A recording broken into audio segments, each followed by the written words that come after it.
kung diin ang adlaw nagasubang sa likod sa kabukiran. Kag nagalubo sa mga umang nga madamog sang kasaysayan, nagtuhaw ang tinaga nga pangahaw. Pangahaw isya kahamindanganon nga tinaga nga nagugat sa sinauna nga pagpati it mga katigulangan ang nagapadayon hasta it manakariya ilabiyon gid sa mga pamilya nga nagbuntaw sa among nga tradisyon kag pagpati. Suno sa istorya katong una nga tiyempo sa una nga sahi pagpanguma nga natunan it mga hamindanganon amo ang pagkaingin.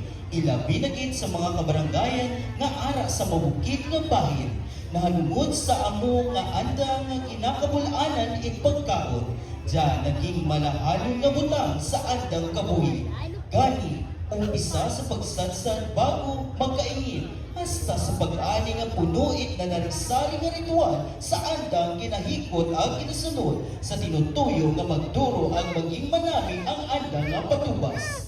Mga kaapiyanan, atong pagkasamot sa ginatawag nga pangahaw bilang pagpasalamat sa patubas nga nabaton.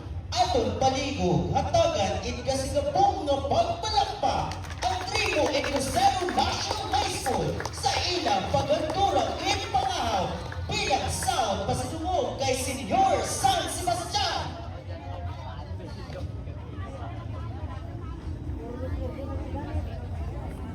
Ganda taon. Dahil kita mayat.